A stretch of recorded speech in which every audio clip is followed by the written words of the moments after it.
Hello, welcome to the Wargamer. I'm your host, Rob. Welcome to Stream Streak 188. I'm joined by Fit Nick. And Nick, would you like to introduce our special guest? Hello, today's special guest is my cat Rico. Could we hold Rico up a bit more? He's not happy about it. All right. He's not happy about it at all. Yeah. He's had his 15 seconds of internet fame anyway, so there you go. He's had it. So hello, everyone. Welcome to the show. I'm joined by Fit Nick, right here. Hello. Fit Nick, welcome to the show, bud. How are you? I'm all good, thank you. Thanks for having me on at the last minute. My pleasure. My pleasure. Today we're just hanging out. We're going to do some hobby, and we're going to talk to the Twitch chat. There's no overarching story. We're just hanging out today, doing some painting because I don't know if you've noticed, but I'm now a hobby god. I just hobby all day. You are? Yeah. Yeah. This pandemic has really changed you and Tom. It really changed me at top. At your core. Drastically changed who we are as people.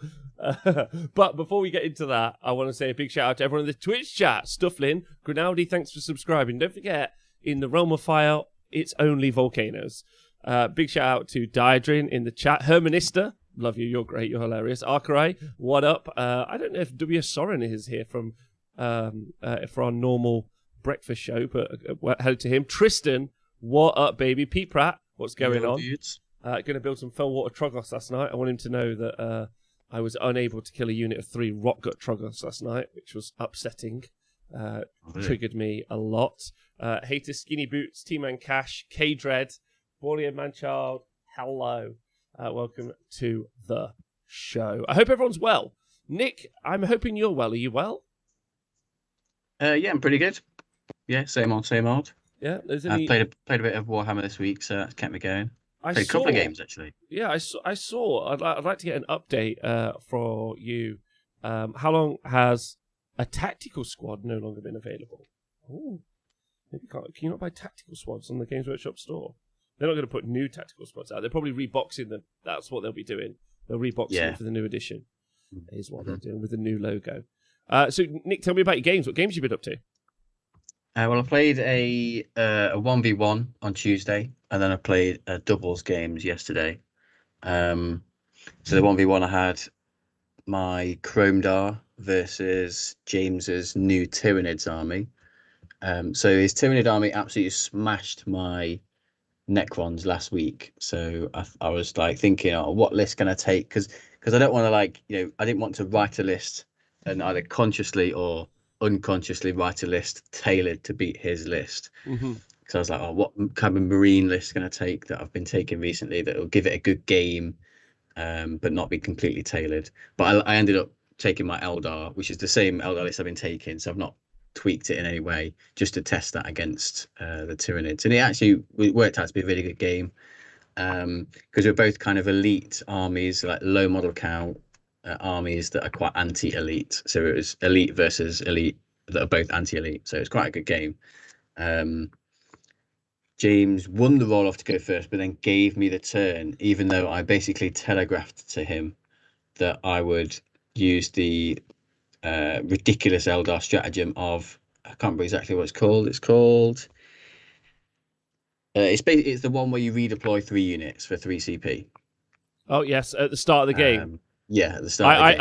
I lost a game once at deployment when they did that. They were like, I do this. And I was like, oh, cool. I've lost.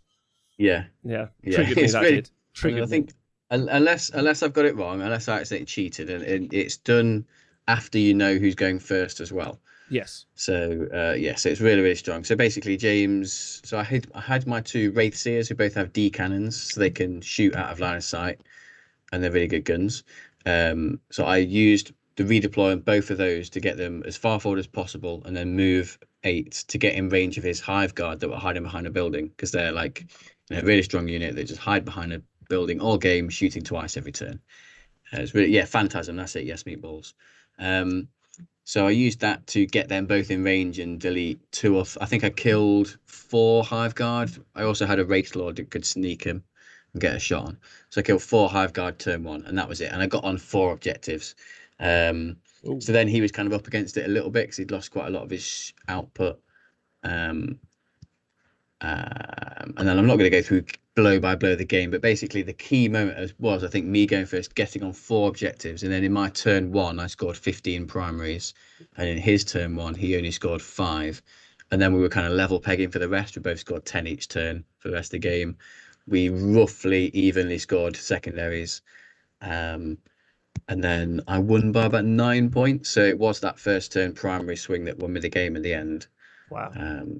Yeah, but it was a good game, and I'm really going first always makes you win. Is that the saying? I'm joking. I think it is. It is still a really good advantage. I think the first turn problem has kind of evolved a little bit with this edition. So I think in the previous edition, the first turn problem was more because you get to shoot first, and you get to shoot 2,000 points at 2,000 points and reduce them to say 1,500 points, and then it just snowballs in your favor from that point. Whereas I think the first turn problem now is more about those primaries. Like, you get to jump on yours and shoot them twice before they score, and also on your last turn you've scored. So turn 5, top of turn 5, you've scored your primaries and your opponent has yet to score. You can abandon all objectives and move on to theirs to deny them or stop them scoring. So that's the main problem now, which I think maybe they've got a plan to address it by making them more incentives to go second, or more secondaries or other primary things that benefit the player going second. But that's just sort of a wait and see thing. Maybe there's been more stuff in the codexes that make that going second better, or just another chapter approved or mission pack that comes out. Well, so the came out yesterday. I don't know if anyone else has read it. And also, big shout out to Pete for subscribing. Also, thank you to everyone for being here. We're getting close, 12 days till Stream Street 200, so I'm excited about that. And Grinaldi, thanks for subscribing. But everyone, big love to you for being here. I don't know if you read, Nick. I know, Nick, you're not a fan of the Warhammer community articles, so you generally tend to avoid them, which is fair. I think I know which article you're talking about. I did read it, and it triggered the shit out of me. Well, so we're going to talk about it on the show tonight. I thought we could start the show off with it, so we won't talk about it now. But I'm gonna start with. So I was reading it last night, and my first gut reaction. So this is the terrain pack. So you and me can have this like a kind of like set up conversation before we go into tonight, because I'd like to hear Tom and Innes's thoughts on it. So I looked at it and I thought, this triggers the fuck out of me. You bring your own terrain. But then I started to look at it, and they have put more work in than I thought it was going to be. There is points for the types of terrain, and I think it's very abusable, and I think it's not a good idea to put in a competitive environment that you want to have a level playing field. Okay, right? So like that's my. But I do feel like there is some structural strength to it, and could potentially be something useful in the future. Like, is where I think I went with it. Like, what I did was I just took off my emotional, like, Games Workshop doing another fucking money grab thing. This is dumb. And then I looked at it and I thought, well, who does this genuinely benefit? And how can this honestly help? And I was like, okay, it's super abusive. I'm going to work out the very best terrain that I can bring for my Marine army, and just make it as, like, obnoxious as I can. But it's hardwired to points. So if the structures have points, I don't know. There was like probably so it's like, so it's a bad idea. Depending on the points level of game, you get a certain amount of terrain points to spend. So better terrain will cost more. If you want a massive bastion to hold your million heavy intercessors, it might just be the only terrain piece that you bring.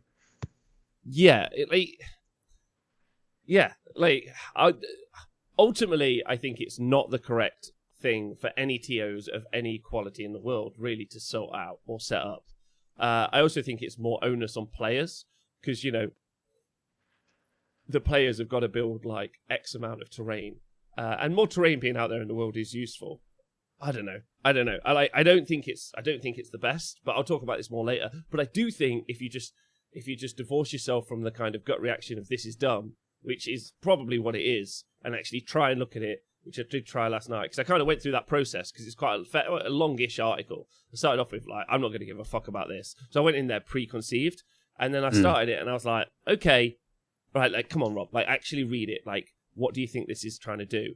And it's trying to help out, as Herman is saying in the chat, it's trying to help out new event organizers, I guess, but it adds more time to a round, because I'm going to be setting up my terrain, they're going to be setting up their terrain, so that's a ball ache.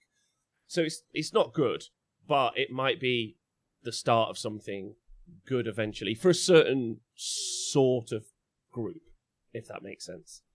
I don't know. I'll put some better points down for it later. That was kind of like where we could talk a bit more later. I think it's a better discussion for later, because then we've got Tom and Ines to chime in as well.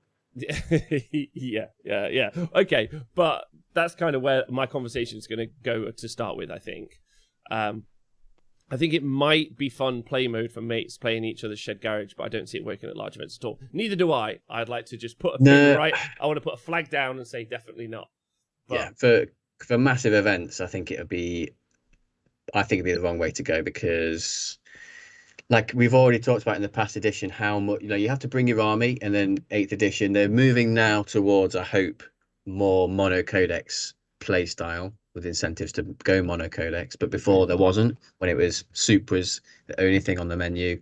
You have to bring your army, 3 different armies, 3 different small armies, all of your books. So we were already moaning about that. Now, if you have to bring all of your terrain as well, a massive event, lugging all your army, all your books, and all your terrain from table to table, setting it up each time, is going to be just a bit of a faff, and eat into the round times even more. Whereas it should be better. It'd be way better at big events just to turn up to a nice, fairly laid out table of terrain and just play. Yeah. I think that makes loads and loads of sense. Like, it just doesn't. That's the right decision, obviously, and we don't need to like bandy around it. I played some Warhammer last night, Nick. Oh yeah, yeah. I played against Mr. Nathan. He ain't got no love for nothing but Hammers Prescott, which was really, really fun. As we were also doing some like tech stuff inside the arena at the same time, because there's still a whole bunch of stuff that we want to fix and make work really, really smoothly. So big shout out to Chris, if he's listening, for helping me out with that as well. But I had a fun time. What was really fun is me and Nathan played some classic Age of Sigmar, where we both turned up with a box of models, and then as we were kind of half talking to each other, we just wrote lists, which is really just us grabbing stuff out of a box and making a 2,000 point list. So it wasn't like the competitive. I mean, they were fairly competitive.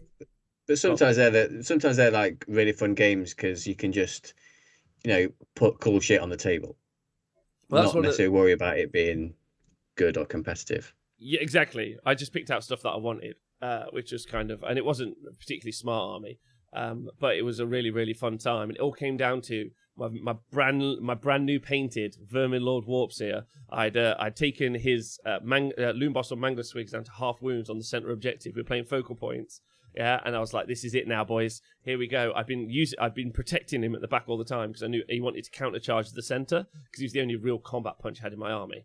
So I was like, he's going to go in. He's got the 4-fold blade, because it's Legion of Chaos Ascendant. He's got 6 attacks, 3s and 3s, Ren 1, D3 damage. Any 5s are D3 mortal wounds. I've only got to do 5 wounds to this Mangler Squig. He's going down. I went in. I missed with 5 attacks. And I only got 1 attack through. I just missed initially. Yeah. I even gave myself reroll 1s. It was like 5 2s. Yeah. It's like, damn it! Those damn dice. Well, I think it's just. I swear, dice can listen to you. So it's new model syndrome, whenever you build up a roll like that, you're like, oh my god, I've got so much redundancy in this roll, and I'm going to do so much damage. It's going to be incredible. The dice are listening. Well, yeah. I think they knew. But we had a real fun time. A big shout out to Boing Grotbounders still being terrible, even in Jaws of Mork, still being absolutely atrocious. But it was a fun game. It was fun, and it's the first time I play Warhammer in like 6 weeks, maybe, because of doing all the Super Series stuff. And I can really feel rusty. Like, I feel rusty. Yeah. Like, I know that I'm, like, not paying attention all the time. I'm not, like, I forgot to move one of my units at one point. I was like, what the fuck is going on here? So it just really does show you that you, like, have to stay on that train of constantly playing, like, to keep your eye in. So I'm gonna get back on that because I would like to. I'm super lucky. Like, and if you are one of the people listening to this, being like, "Fuck you, Rob," like completely right into the sea. Like, put me in a bin and then throw that bin into the sea.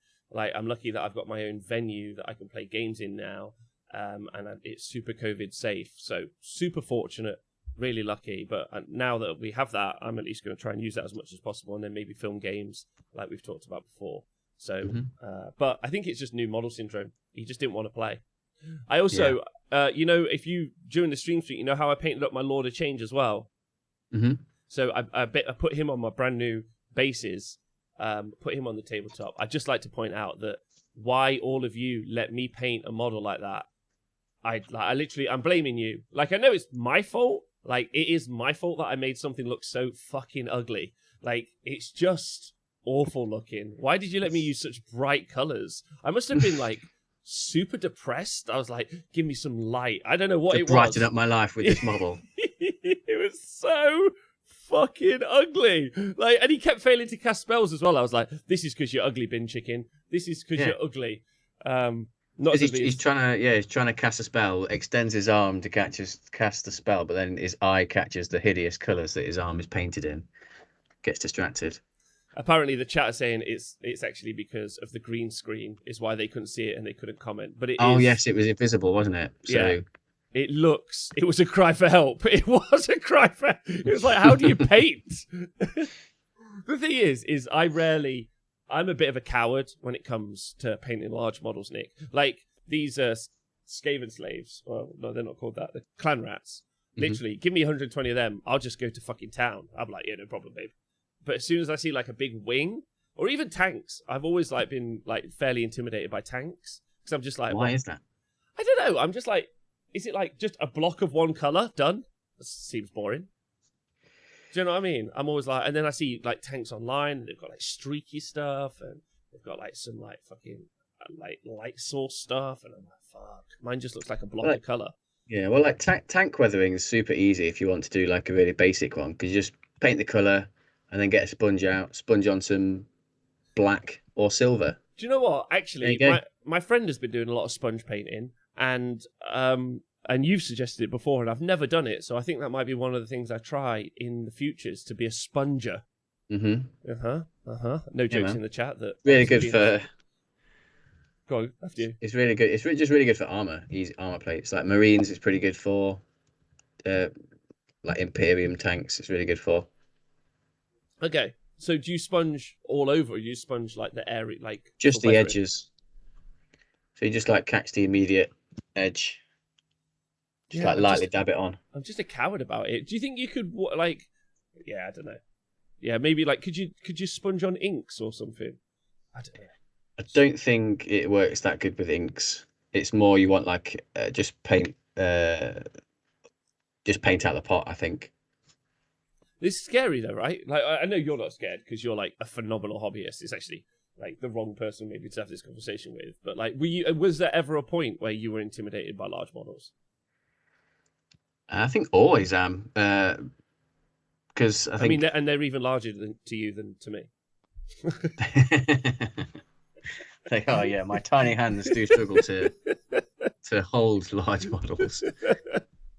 I think larger models are more intimidating just because it's the fuck up is bigger on small ones, isn't it? Like in infantry, you can hide it. If you mess up one infantry, you can hide it at the back of a unit. But a monster or a tank is generally a centerpiece model, so if you mess it up, it's more obvious, or it takes more time to correct. Yeah, I think there's some issues. So it's just scary. It's scary, I think, and that's why I don't know. Like some models, I'm not too stressed about doing, and some I'm like, nah, it's just not a thing for me. I quite like. I'm getting into blending. Okay, I'm going to try and sponge something next week. I'm going to specifically next week find some models, try and like learn some sponge paint. Do you get like a big sponge or like a teeny tiny sponge, or do you like cut some sponge apart? Yeah, I generally. So what I generally would do is, I'm holding the stick right now. I'd get if you're doing like a small Space Marine, cut a bit of sponge off and super glue it onto an old paintbrush end, so you can kind of use it as a paintbrush. and just like maybe cut it with scissors to shape like to like a bit of a point, but um, yeah, or just get like a you can buy actual sponge brushes for like from an arts and crafts store, um, Okay. and they generally will come almost like a paintbrush already. I think you have But to you can choose just the use right a sort. normal. I think you have to choose the right sorts of model to sponge as well, don't you? Yeah, like with lots of hard edges. Okay. So like vehicles and stuff. Yeah, vehicles or space marines, stuff like that. That's always good for sponging. All right. All right. Well, prepare to watch me become a sponger next week. I'm excited. And obviously, the joke to make in chat is because I'm a Twitch You streamer. already And are. yeah, thank you. Thank you, Nick. Thank Hey. you. Thank you. We had a question in the chat from Iggy about any updates on the TSN. And there is some updates coming, is all I can currently say, if that helps. There That does not updates. help at all. In 3 days, there will be a reveal of the information. Reveal show. A reveal show. Should we hold our own reveal show on Saturday? That'll be fun. Yeah. Yeah. Yeah, our own Games Workshop reveal show.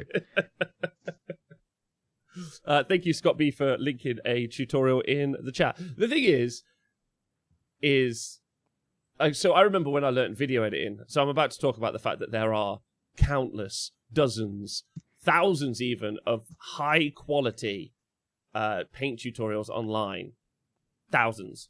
And when I was learning video editing, which I taught myself from YouTube videos, I remember it took me an entire summer. And at one point, I was just in a chair like a child. I have to take my headphones for it. Like just swinging like this, just like doo-doo-doo. I think it took me like 8 hours to do a 1 hour tutorial because I just don't learn that way. Just sitting down and watching makes my entire skin and body crawl. But if I'm doing a thing, like if Nick was sat next to me, he's like, just do this, I'd learn in like 5 minutes.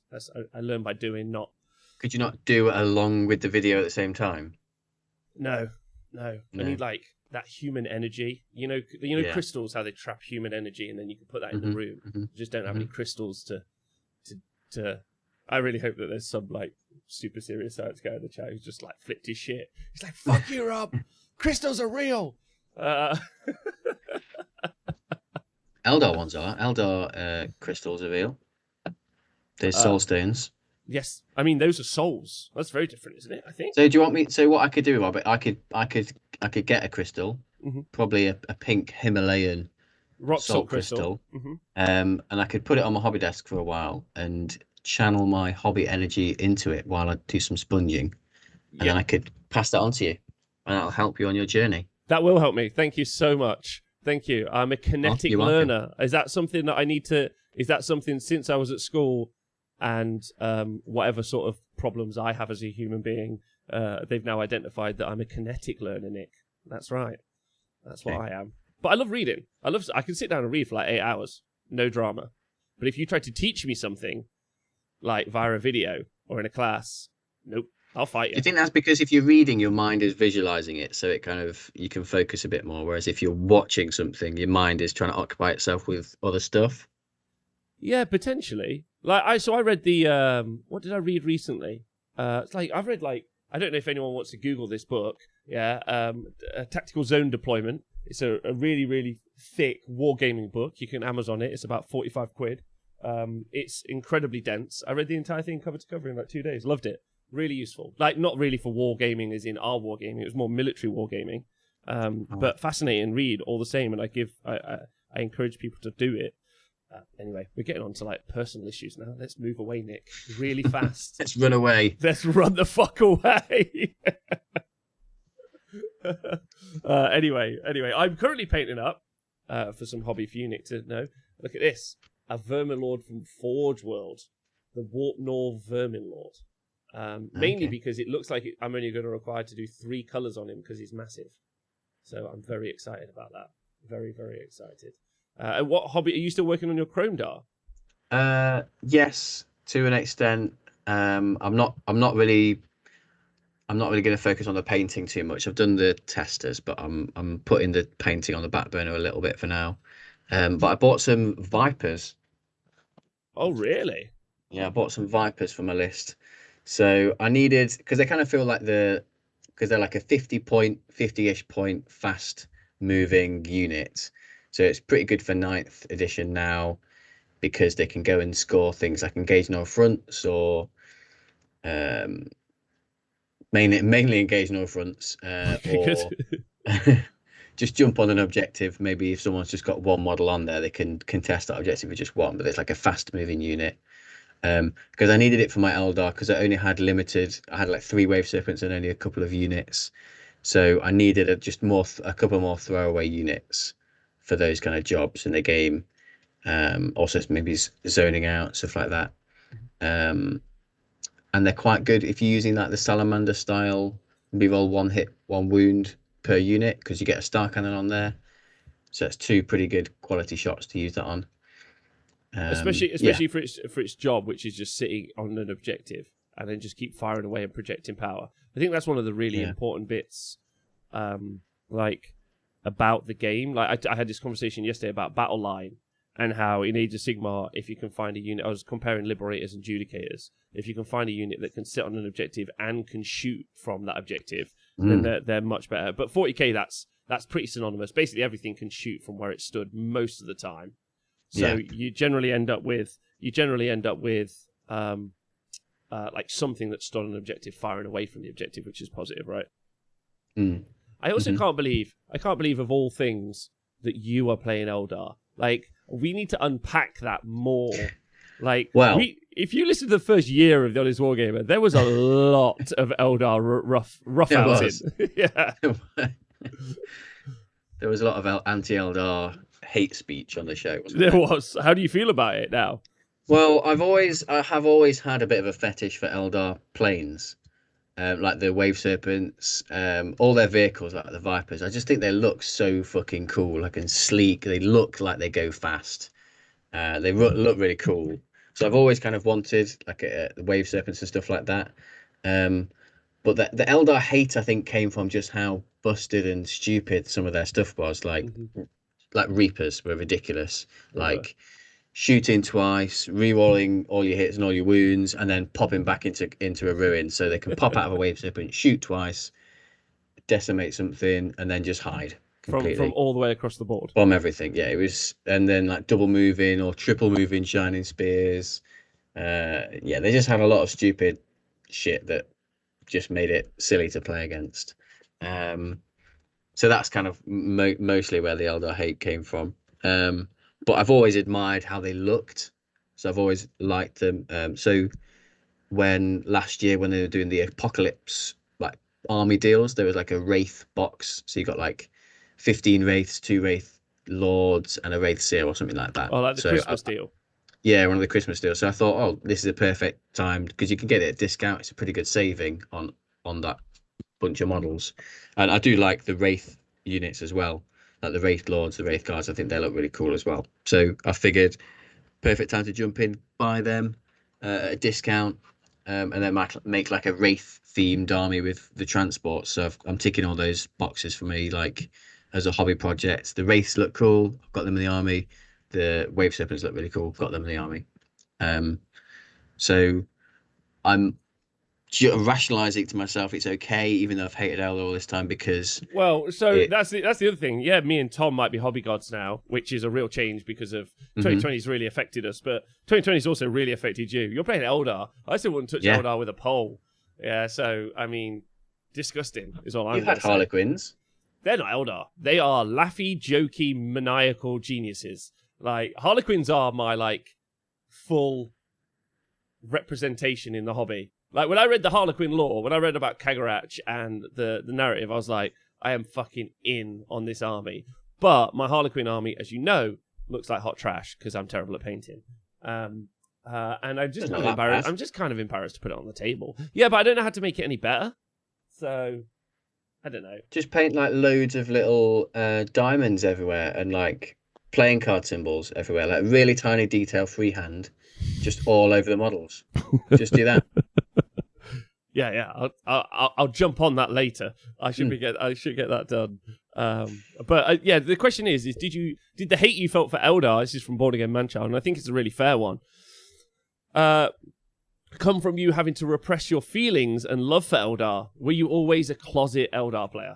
I think that I think there's definitely an element of truth in that. It's kind of like when you have in America where there's like a gay conversion therapy leader Yeah. who secretly all the time is actually gay and then All the later time. comes out as gay. Like he's The So the, I the, think the percentage chance that like someone doing that job, like, and it's not a job, someone performing that horrific immoral Torture. act, yeah, Mhm. is also themselves deeply conflicted because of their personal feelings is an issue. So yeah, all the time. Yeah, so that's pretty much what it has been with Eldar. Yeah, I was masking my love for Eldar by projecting all this hate out into the world and onto the internet, while secretly being in love with the army aesthetic as a whole. But this year it's given me, I've finally plucked up the courage to be brave and come out of the Eldar webway.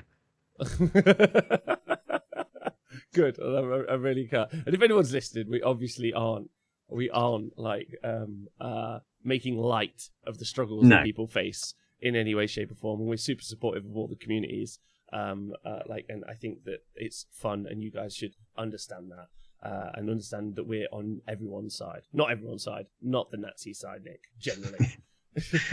No, definitely not. Was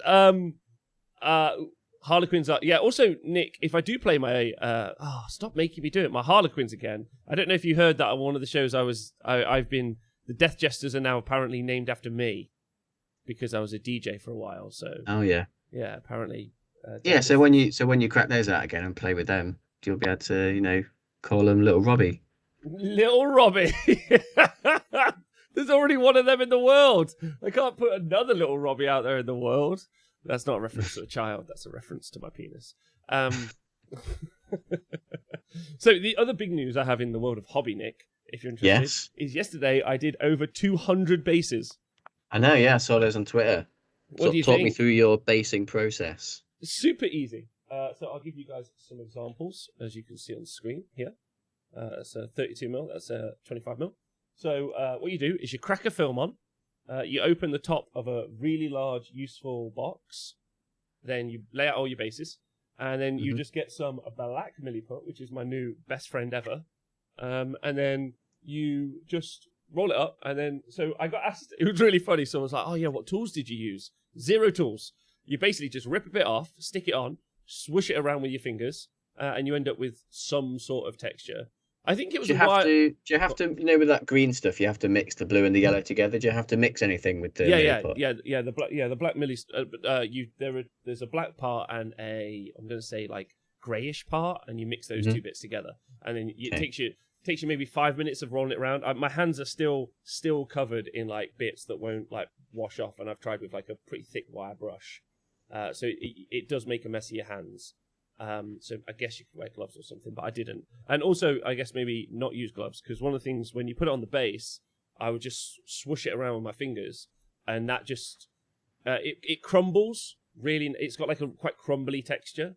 So when you break it off or you put it on, it just breaks apart into like quite a nice kind of, well, it's perfect for lava, which has always been how I do it. But I guess you could also, I mean, I use black milliput. I don't know if there is a grey milliput, but... And then I sprayed it with a black spray.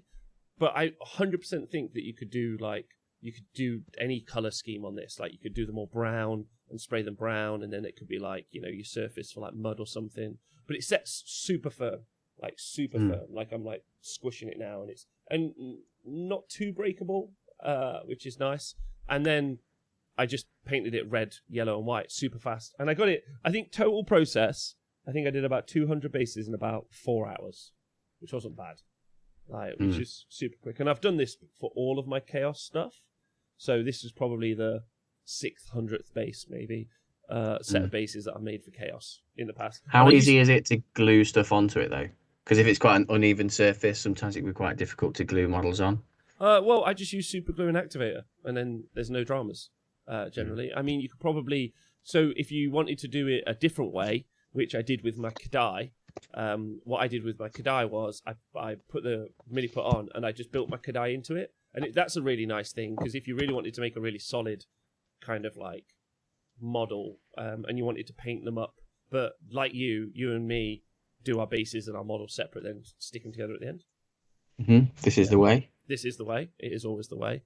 So if you use gloves, And yeah, you could also pin it in like Bonnie Manchard says. Pin it in if you're super serious about a model not coming off. Yeah, I mean, I just did this one a minute ago just to show everyone. Right, so there's a Love Rat of Clan Love on a base, and it's super quick and really easy.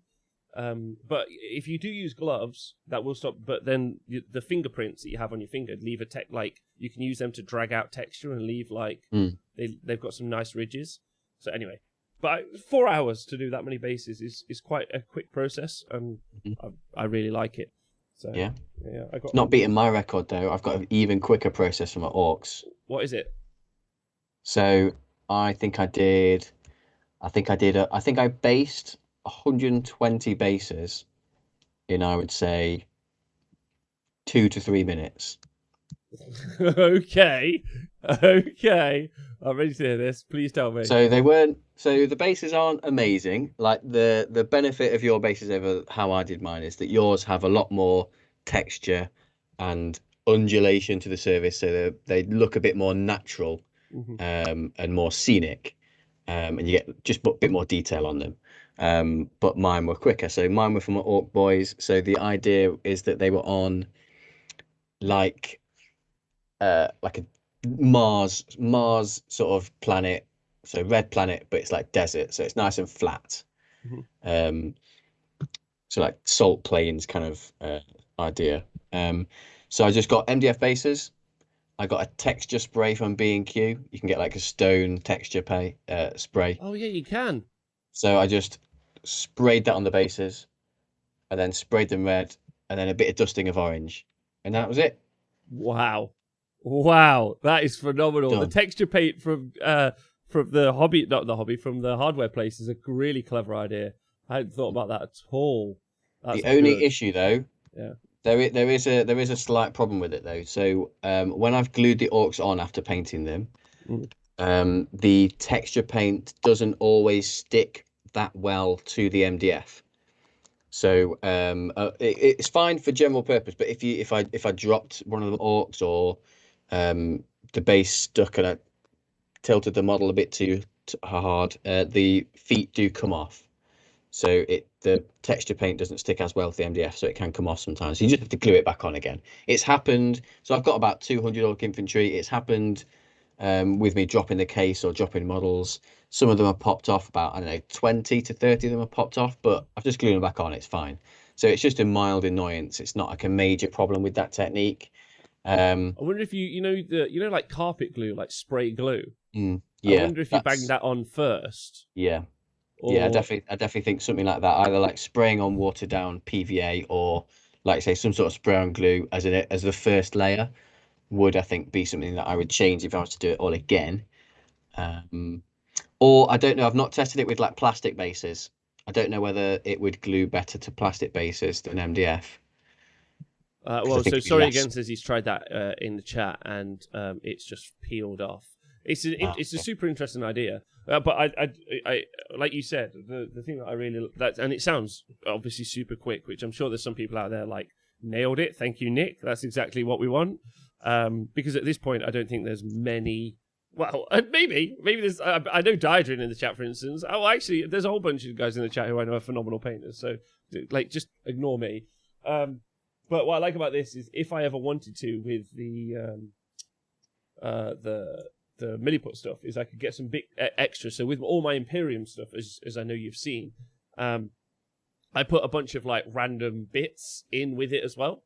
Like like bits of scenery, girders and other stuff. So my Imperium stuff has generally like a little bit more of like a mechanical feel to it, and all that really requires is me to have some extra stuff. And one of the others, can I just say where actually this came from? Because a basin I used to buy when I was doing Warhammer Fantasy Battle, I bought loads of resin bases, and they were beautiful. And I spent almost as long painting those bases as I did painting the models on top of them. And then they went to rounds, and like now I'm like, this is why I don't paint well. I'm like, because I was like building up this like beautiful Nurgle army for like, what? I tried really hard. I just want everyone to know that. For me, way hard. Then Warhammer Fantasy Battle happened. I was like, cool, fuck you, never. I'll never try again. Like you'll have medium from me forever. But I was at an event and I was looking at loads of people's models and I was looking at their bases and I was like, how long do you? And I asked one of the guys, like I think he won best painted, and I can't remember what event it was at this point. I was like, how long did you spend like designing how all your little models were going, like how your bases were going to be? He's like, oh, I don't. I just chop them up. He's like, the nature is chaotic, and therefore you shouldn't like plan any of it. Just like chaotically like attack the base, stick stuff wherever you think works, and then just move on. And I was like, oh. And then ever since that point on, that's how I've always thought about basing. I'm just like, just do whatever, just throw stuff around, because probably there'll be that configuration somewhere in the universe. Yeah. Yeah, I think so. One thing I learned from doing terrain about a couple of years ago, like I was putting tufts on terrain. Like putting tufts on a model base is much easier because there's not much surface area. You dot a few around, it looks fine. But on a bigger extended bit of scenery, what I found the trap I was going into was just spacing them out, so it kind of looked like a polka dot pattern rather than clumping them more together. Okay. Yeah, that was something I learned from doing that. Yeah, I think bases are like, I love basing as a thing. I love putting tufts on. Tufting is a very that's passion of mine. Yeah, that's one of the things that I eventually, when I finally finished off all my chaos, I'd like to go back and tuft up all my boys. But I think some like orangey tufts all over the lava bases would look quite nice. Yeah. But where do you have a tuft guy? Where do you mainly tuft? Yeah, I've got a dude. Just text him saying, dude, meet me under the bridge. I'm looking for some hardcore tufting.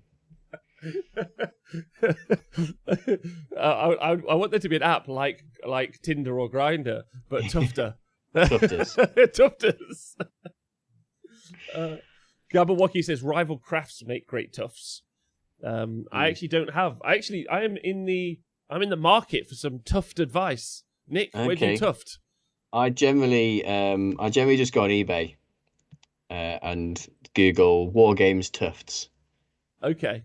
So you can generally get like on there. I think you can get like if you're just getting like a brown one, you can get like 120 for like a $5, something like that. Yeah. Of various different colors and shapes and sizes. Yeah, like 117 for £3. Wow, that's a lot of tufts. Yeah, that's a lot of tufts. That's a lot of tufts. Yeah, some tufts. Oh, some purple tufts have been suggested. With tufts and rocks and stuff, always add then in an odd number, 135. Your brain subconsciously wants to be symmetrical, which doesn't look natural. By using odd numbers, it's easy to look natural. Thank you for Vengeance of Sylvania. Yeah, good tip. Good tip. Great tip. Lifelong Tufty Club member. I now want I really want us to get some T-shirts that like the Hard Tufts Club. Yeah, or something. Gamers Grass. Wargamers are tufts. You can get sets, which is a brilliant idea. Gamers Grass. What's that?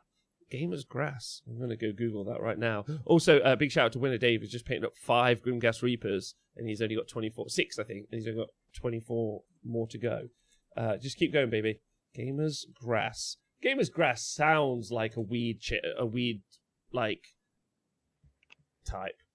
Okay, they do them at Firestorm Games. Have you looked at these, Nick? They're quite cool. Gamers Grass. Gamersgrass.com. That's amazing. That's an amazing website name. That's great. I love this hobby. It's so fun. It's like, what do you do? Yeah. I mainly produce grass and tufts for wargamers.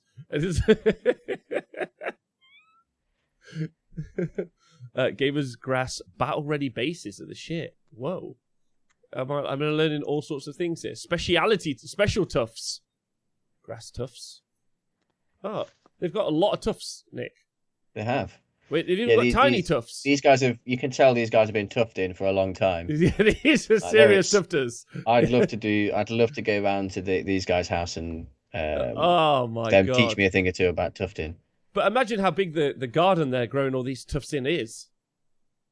I imagine they've got like one of those new fancy like underground vertical gardens. Yeah. They have. So they're just growing in long, big trays in like underground warehouses. Just loads and loads of tufts. Yeah. Oh, wait. So you can buy some. Oh, so you can buy some ready-made bases Yeah. that are already I think we saw some of painted. them at. I think we saw some at Firestorm Games when Mate, we wandered around the shop after the the tournament went to the Echoes of War. Yeah, they look pretty good, but I reckon you probably pay way over the cost of it. yeah, So but for it's people that have got definitely the more money, economical to do it yourself. yeah, it's way more economical. Yeah, like crazy, man. I mean, I think doing all these bases in total has cost me like 25 quid to do like whatever the like 200 bases, not including obviously the base cost, but that should come with the models. But I don't know about you, Nick. I'm still got a whole bunch of square bases from Warhammer Fantasy Battle Days that I'm translating over, and how much bases cost me really triggers me. But What you buying? buying I just buy bases, MDF super cheap. That's how I go. the MDF ones. Yeah, because I also like bases. Okay, bases. Rob and chat. What bases do you prefer? Circles with a flat edge, or circles like the Games Workshop ones with the the slanted edge? I don't know what fancy word for it is. The slanty edge. What do you prefer?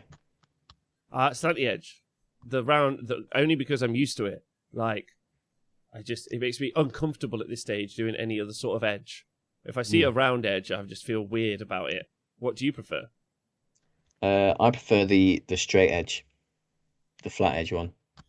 That's weird You because get you get a bigger circle surface area for your basing, and just that the vertical edge. I think just looks nice. But then where do Like you measure to? Do you measure I like think you're weird not to do it yeah, this when you way. measure to a base? Question: do you measure Yeah, to the the bit that top? touches the bit that touches the mat. So the Oh, surface area is the same, isn't it? wow! That changes up my decision completely. Still slanty edge because all mine are slanty edges, and I'm not changing at this point. But I'm not Well, I bothered think you're a edgewise disgusting as long human as the being. whole army is the same. Yeah, I think that's fair. Warlord Games bases are great, much thinner with a slight lip for basing material. Okay, all right, and also gives you more room for tufting, Nick. Exactly. Maximum the tufting area is my preference. Well, if Nick, Twitch chat, it's time for us to go. We've tufted too much. The grass has got too long. Rob is not straight edge. Rob.